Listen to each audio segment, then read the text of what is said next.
पन्नगे च सुरेन्द्रे च कौशिके पाद संस्पृशि निर्विशेष मनस्काय श्री वीरस्वामिने नमः।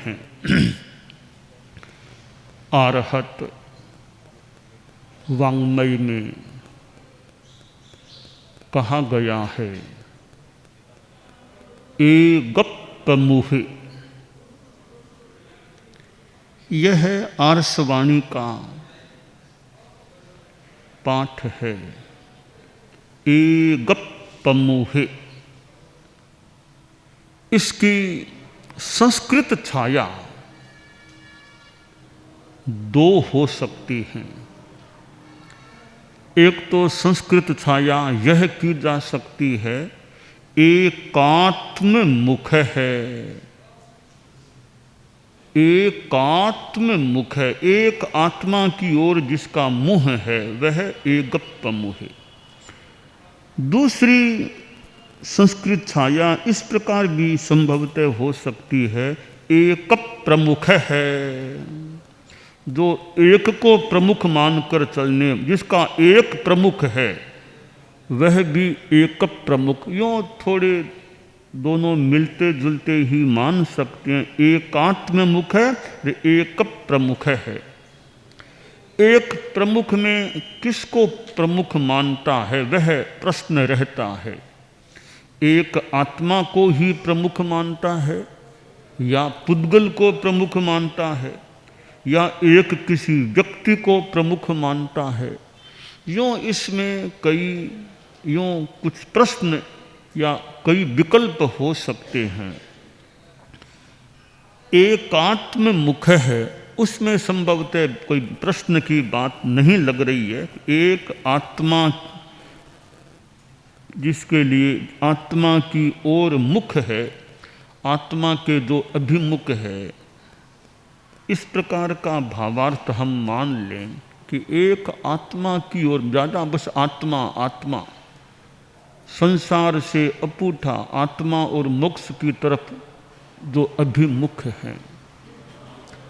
अभिमुखता का महत्व होता है, किसका मुंह किधर है। यूँ मुंह आदमी का किधर है, इसमें भी कि किस ओर मुंह मुझे करना चाहिए, किस तरफ मुंह या दृष्टि नहीं रखना चाहिए। यह भी एक अपने आप में विषय हो सकता है कि बैठना है तो किस ओर मुंह करके बैठना चाहिए। सोना है तो किधर माथा करके सोना चाहिए, किधर माथा करके नहीं सोना चाहिए। और विनय की दृष्टि से किधर मुंह करके बैठना चाहिए, किधर मुंह करके नहीं बैठना चाहिए।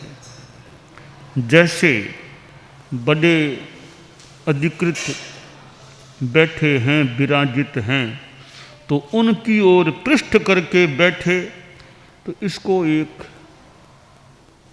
विनय प्रतिपत्ति के संदर्भ में अच्छा नहीं माना कि बड़ों को पूठ नहीं लगनी चाहिए। तो यह कि भी बैठने में मुंह किधर करके, बड़े बैठे तो मुंह उनकी तरफ बैठ करके बैठो, यह तो ठीक है। उनकी ओर पृष्ठ भाग करके बैठो तो वह थोड़ा विनय व्यवहार में उचित नहीं भी माना जा सकता। तो बैठने में मुंह किधर करके बैठना, आगम में पूर्व और उत्तर इन दो दिशाओं का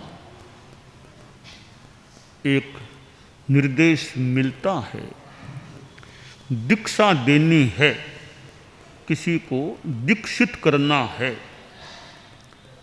तो दीक्षा समारोह है तो दीक्षा देने वाले का मुंह भी या तो पूर्व की ओर या उत्तर की ओर हो जाए। दीक्षा लेने वाला उसका भी या पूर्व की ओर या उत्तर। जैसे दीक्षा देने वाले का मान लो पूर्व की ओर है तो लेने वाला उत्तर की ओर मुंह कर ले। दीक्षा देने वाले का उत्तर की ओर है तो लेने वाले का पूर्व की ओर, यानी मुंह दोनों का पूर्व या उत्तर की ओर होना चाहिए। दीक्षा ग्राही और दीक्षा दायी दोनों की दिशा ये हो। और भी कोई विशेष कार्य करना है तो मुंह पूर्व या उत्तर की ओर। विशेष जप आदि करना है तो भी दिशा में अच्छी दिशा की दृष्टि से पूर्व या उत्तर का महत्व हो सकता है। कि माला जप या विशेष अनुष्ठान तो दक्षिण की ओर मुंह करके मत बैठो, पूर्व या उत्तर की ओर मुंह। तो मेरा मुंह किधर है इसका द्रव्य क्षेत्र काल भाव के अनुसार औचित्य अनौचित्य हो सकता है। कोई बड़े संत आए हैं मान लो, मुंह इधर कर लिया तो इसका क्या मतलब? बड़े संत तुम्हारे पास आए हैं, वो आए मुंह इधर करके बैठ गया तो या तो नाराजगी है तब इधर मुंह करके मुंह किया है, तो इधर मुंह उल्टा उधर हो तो इधर कर लेना चाहिए था कि बड़े संत पधारे हैं, मान सम्मान करें। तो अप्रीति हो तो आदमी मुंह थोड़ा उधर भले कस, अप्रीति नाराजगी है कि तो मैं नहीं देखना चाहता, इधर मुंह कर लेता हूं। तो हमारी दृष्टि किधर है? अध्यात्म के संदर्भ में हमारी मुंह यानी दृष्टि, हमारा दृष्टिकोण आत्मा की ओर होना चाहिए। यहाँ जो एकात्म मुख है, हम आत्मा की ओर मुंह करने की जरूरत नहीं है। मुंह आत्मा तो अदृश्य है, मुंह करें कैसे करें, पर हमारा रुझान वो आत्मा की तरफ हो जाए।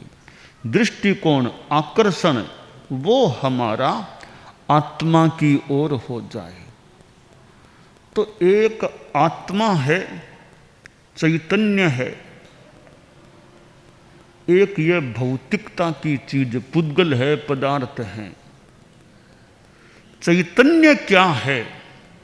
ज्ञान दर्शनोपयोग है। चैतन्य ज्ञान दर्शन का उपयोग वो चैतन्य है। जिसमें चैतन्य है वह जीव है, जिसमें आत्मा है वह जीव है, प्राणी है। तो साधु का रुझान, आकर्षण, दृष्टिकोण आत्मा की ओर होना चाहिए। साधु एगप्प मुहे, एगप्प मुहे, एक आत्मा की ओर मुंह रखने वाला। तो क्या पदार्थों की ओर ध्यान नहीं दे? नहीं, ध्यान दो भले, पदार्थ हमारे साधन हैं। मूल साध्य आत्मा है, पदार्थ साध्य नहीं है। वो तो काम में लेने होते हैं, जरूरत है तो पदार्थों का उपयोग कर लेते हैं। पात्र भी काम में लेने होते हैं, रजोहरण काम आते, मुख वस्त्र का कपड़े हमारे काम आ रहे हैं, ये पदार्थ हैं। भोजन करना वो पदार्थ है, भोजन वो हमारा कोई मूल साध्य नहीं है, वो तो सहयोगी रूप में है। मूल हमारा साध्य तो आत्मा है कि आत्मा का कल्याण, आत्मा की निर्मलता या मोक्ष हमारा साध्य है। विशुद्ध आत्मा की अवस्था, सर्व कर्म मुक्त आत्मा की अवस्था है, वह मोक्ष होता है। तो हमारा साध्य मोक्ष होना चाहिए। और मोक्ष के लिए फिर साधन हैं। तो संबर निर्जरा मोक्ष के साधन हैं। ज्ञान दर्शन चारित्र तप मोक्ष मार्ग है। हम इन साधनों का उपयोग करें। अब इस प्रकार की साधना करने वाले को भोजन भी चाहिए, तो फिर पात्र भी चाहिए, और भी कुछ चीज़ें मान लो चाहिए, तो ये फिर परंपर आगे हमारे साधन बन सकते हैं। तो मोक्ष का मूल साधन पात्र नहीं है, मोक्ष का मूल साधन मुख वस्त्रिका नहीं है, मोक्ष का मूल साधन रजोहरण नहीं, पूंजनी नहीं है, ये सहयोगी चीज़ें हैं। रजोहरण के बिना भी किसी को मुक्ति मिल जाए, मुख वस्त्रिका के बिना भी मुक्ति मिल जाए, पर संबर निर्जरा के बिना मुक्ति नहीं मिल सकती, ज्ञान दर्शन चारित्र तप के बिना मुक्ति नहीं मिल सकती। इसलिए संबर निर्जरा तो साधकतम साधन है कि जिसके बिना साध्य मिले ही नहीं, वो एक साधकतम साधन हो गया।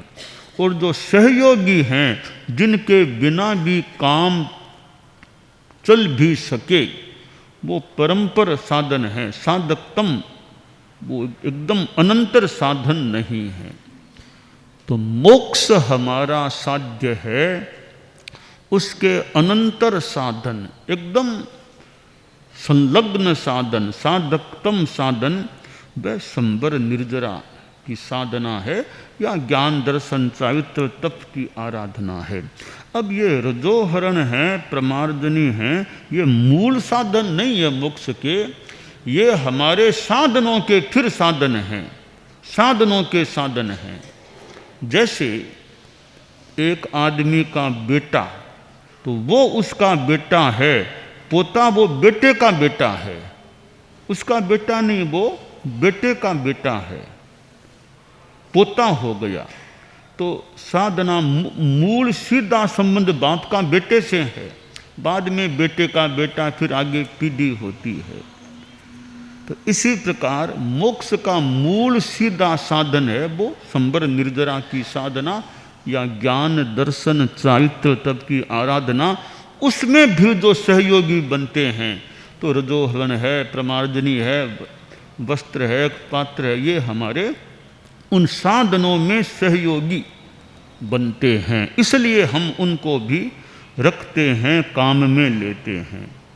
तो प्रश्न है, ये परिग्रह नहीं हुआ क्या? ये पदार्थ जो हैं, पूंजनी है, ओगा है, पात्रा है, कपड़े है, ये क्या फिर परिग्रह नहीं है क्या? अब यों तो पदार्थ हैं, परिगृह्यन्ते, परिग्रहण तो होता है, पर इनको हम द्रव्य परिग्रह भले मान लें, संग्रह इनका थोड़ा होता है, द्रव्य परिग्रह है।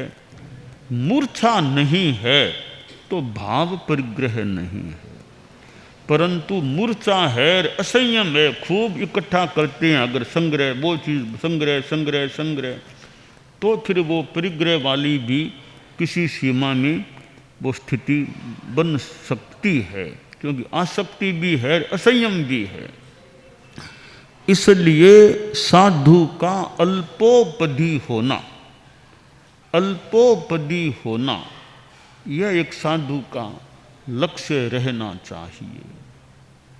हालांकि ये कपड़े भी ऐसे तो उपकरण हैं, और कोई समय ऐसा भी आए कि कपड़े भी छूट जाएं, आदमी साधु अचेल बन जाए, कोई चेल नहीं, कपड़ा नहीं, अचेल रह जाए, तो ये पदार्थ भी छूट गया वा। फिर भी मान लो थोड़ा खाना तो खाना पड़े, कभी खाना तो खाना, तो वो पदार्थ काम में लेने। तो पदार्थों का जितना अल्पीकरण हो सके, अल्पोपधी साधन बन सके। अचेलता को भी, अचेलता भी अच्छी चीज़ है, आदमी वस्त्र मुक्त रहे, परंतु वो हमारी परंपरा में वस्त्र रखना भी सम्मत है। श्वेतांबर आमनाय में वस्त्र रखना भी सम्मत है, और वस्त्र न रखना भी सम्मत है। हमें वस्त्र न रखना कोई पाप नहीं होता है, वह भी सम्मत है।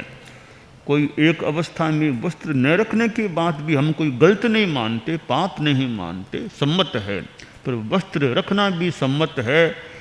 तो फिर एक परंपरा बन जाती है, फिर एक समानता की दृष्टि से मुख वस्त्रिका है, यह साधुत्व का मूल आधार नहीं है मुख भस्त्रिका। मुख भस्त्रिका के बिना भी साधुपना पल सकता है।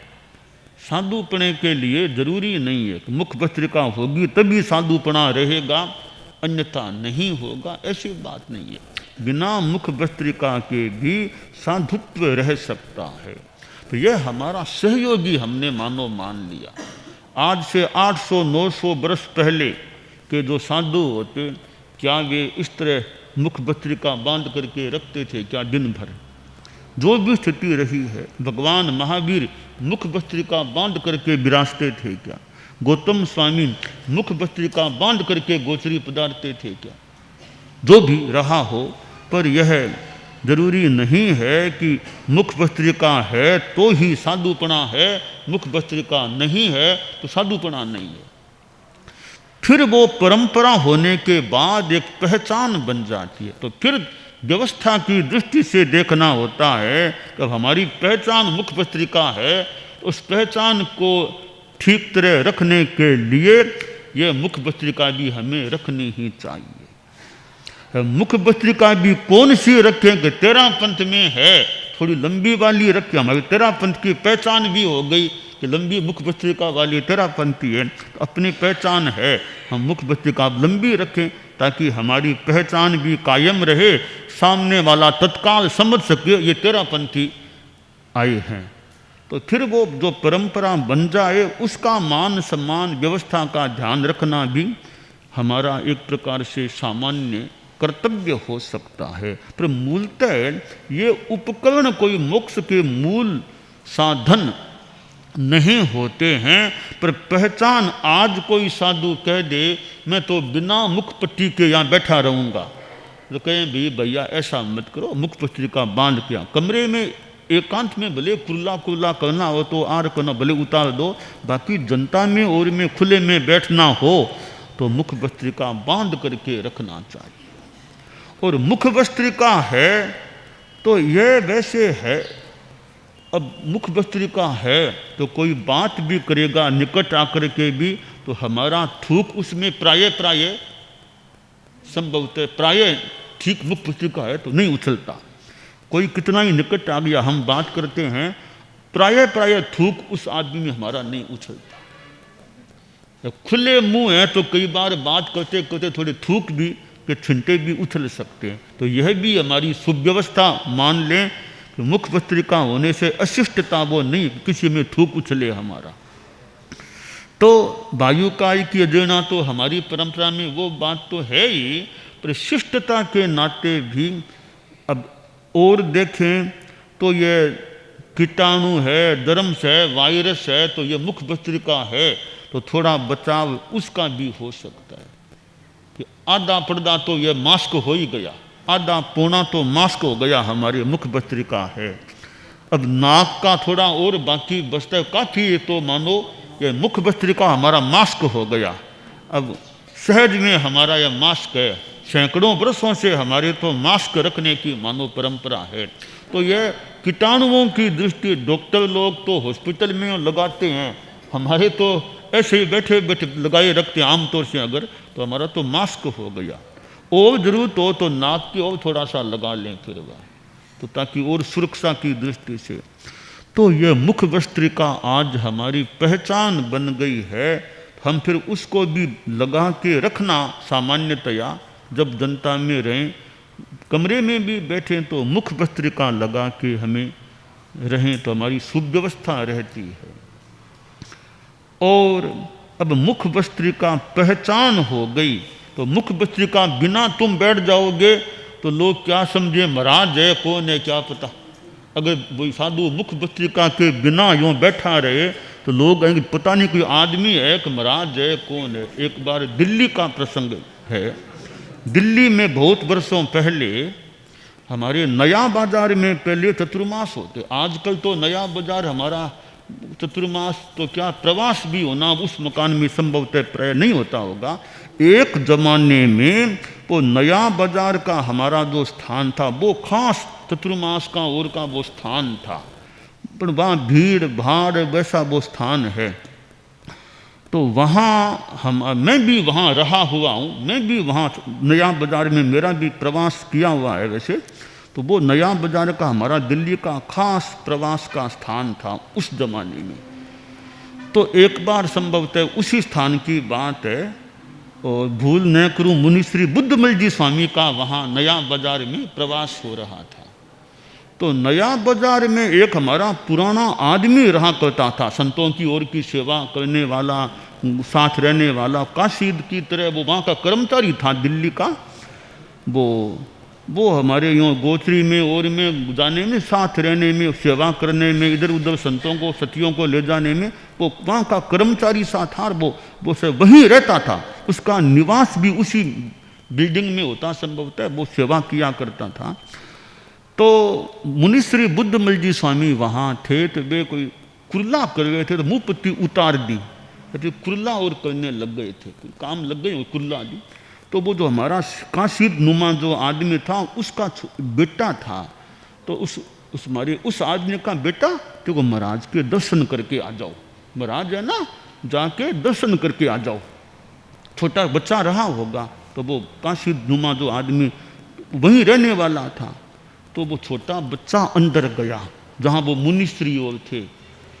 तो वो गया, जाके देखा तो मुनिश्री उस टाइम वो मुखपट्टी थी नहीं, कुर्ले काम में लगे हुए थे, बिना मुखपट्टी का मुंह देखा उसने, वापस आ गया, दर्शन भी नहीं किए।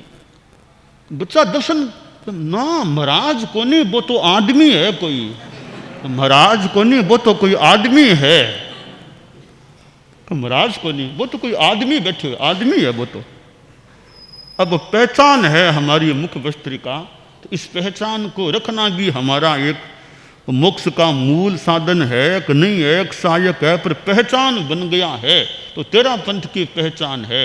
हमारे श्रावक भी है कि सामायिक करें, तो वो भी हमारी वो साधुओं का अनुकरण करते हुए लंबी मुख वस्त्रिका आमतौर से रखते हैं, भी तेरा पंथी श्रावक हैं, तो वो पहचान बन जाती है, यूनिफॉर्म होती है। स्कूल में यूनिफॉर्म है, तो वो दूसरी ड्रेस पहन के आए तो शरीर का तो मान लो रक्षा का काम हो गया, पर स्कूल की व्यवस्था का अतिक्रमण। वो मास्टर साहब कहेंगे ये कपड़े कैसे पहने, आज यूनिफॉर्म में क्यों नहीं आए, तो स्कूल का जो विधान है, तो हमारी ये तेरा पंथ की एक स्कूल है, इस स्कूल की जो ड्रेस है यूनिफॉर्म, हमें उसी का फिर अनुसरण करना एक व्यवहार के धरातल पर उचित रह सकता है। बाकी निश्चय में जाएं तो मुख वस्त्रिका कोई मूल साधन नहीं है मोक्ष का। बिना मुख वस्त्रिका, हम भी मानते हैं, बिना मुख वस्त्रिका के भी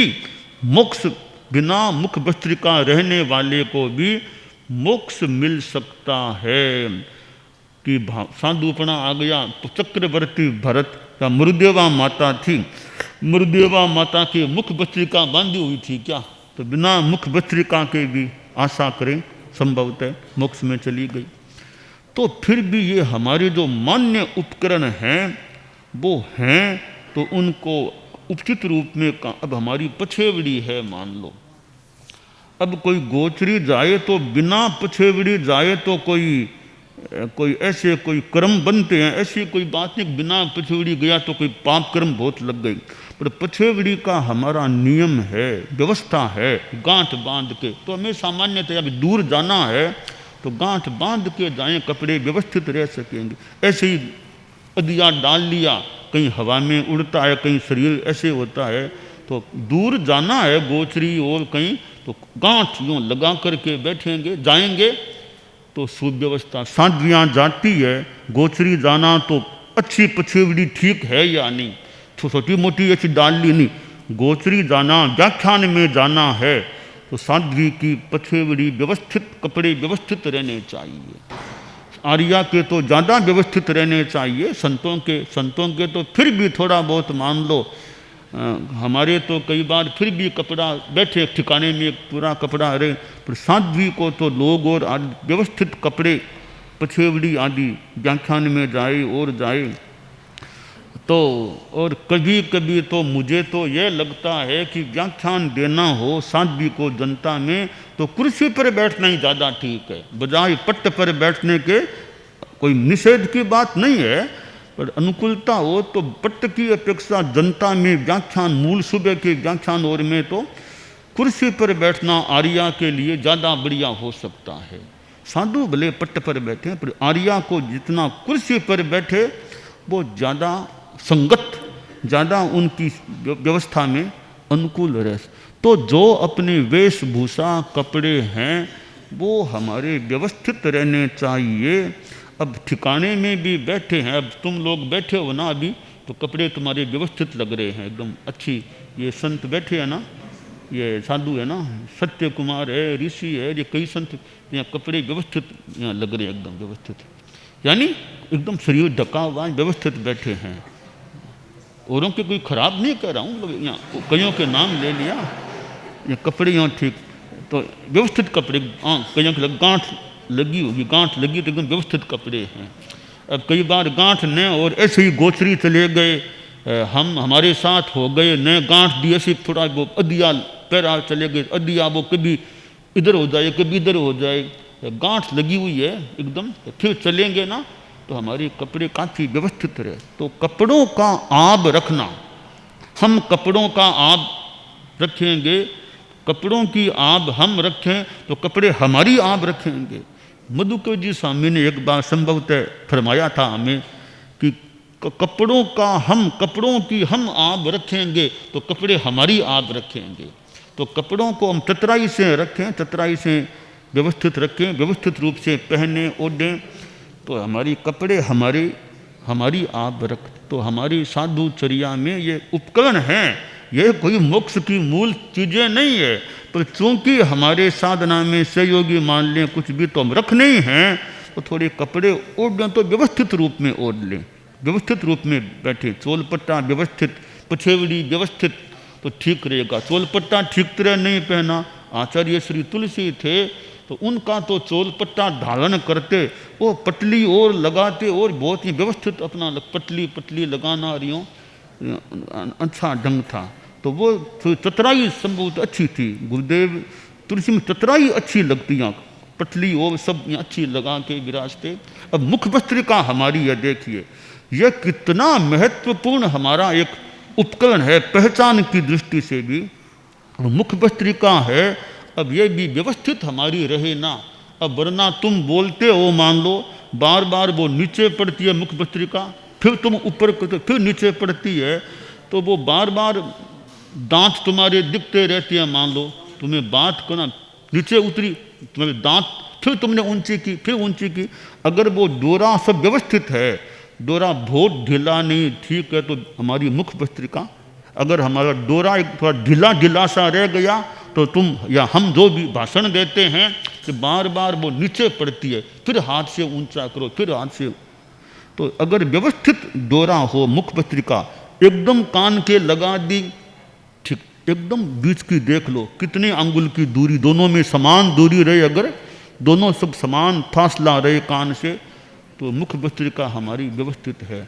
यानी वरना थोड़ा मुंह से आवाज़ भी बिना मुख भस्त्रिका निकल जाए तो हमारे उपकरण हैं, वे सहायक हैं साधना में, यानी हमारे काम आते हैं, हम रखते हैं। तो उनका ओगा है, रजोहरण है, वो भी हमारा व्यवस्थित रहे। अब खंडिया कहीं ढीला हो गया, कहीं खंडिया नीचे वाला कभी नीचे गिरने की स्थिति में आ गया, तो खंडिया भी हमारा अच्छी तरह व्यवस्थित लगा हुआ हो। और कभी खंडिया ओगे के खंडिया है तो हमारे संतों में ऊपर भी खंडिया बांधने की यहाँ रीत चलती है, ओगे खंडिया बांधना।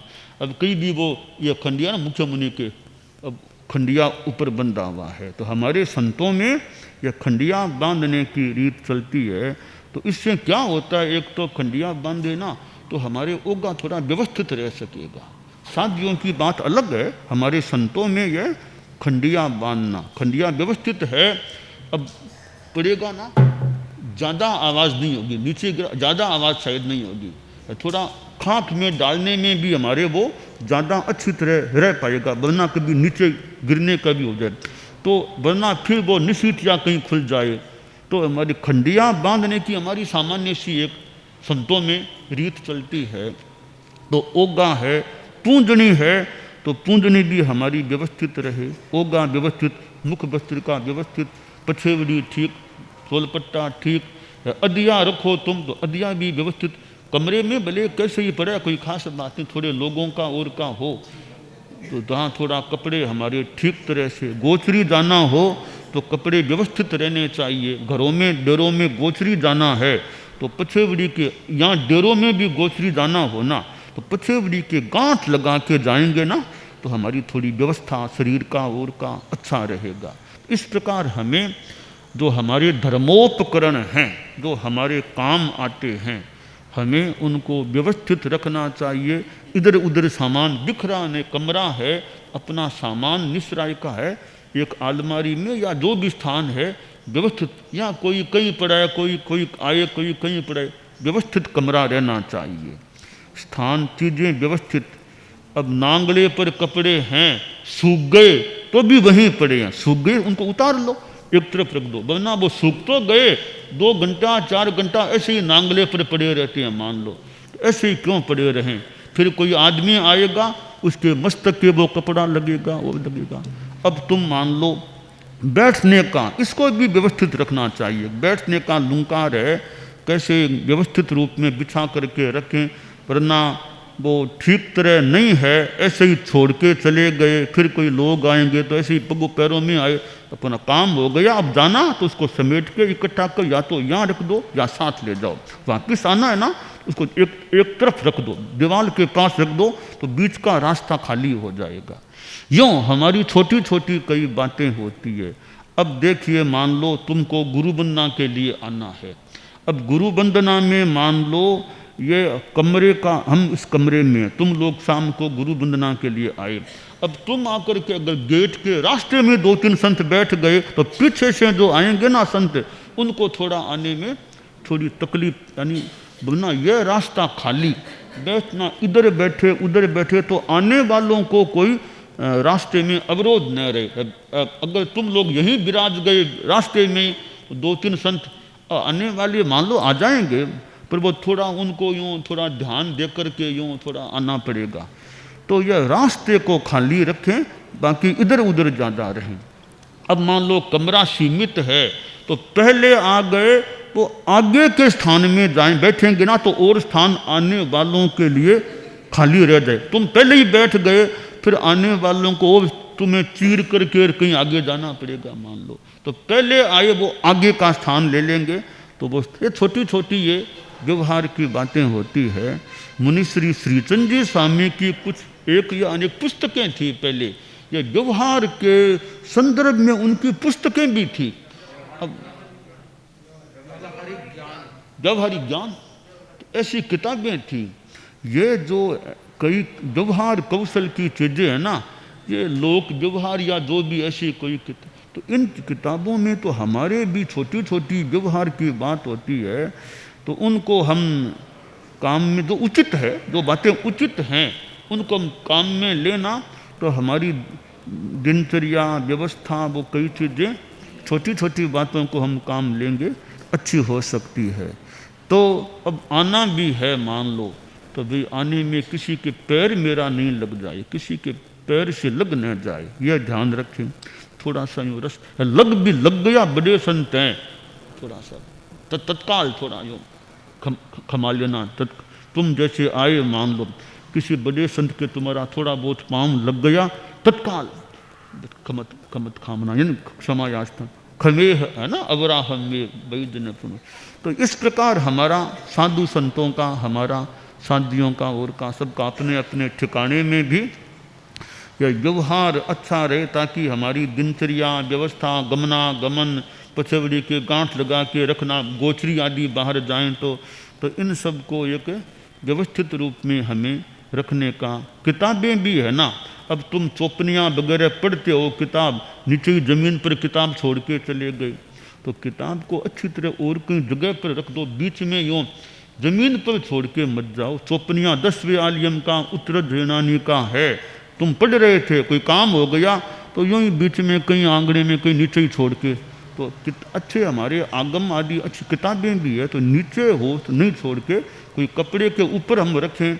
अब आगम को लेना भी है तो नीचे ही रख दिया, तो नीचे नहीं रख के कोई कपड़े पर रखो, तो आगम का एक तरह का हमारा एक तरह का वो सम्मान मान लो, कुछ भी आगम हमारे हैं तो इनको नीचे ही नहीं गिराएं कहीं।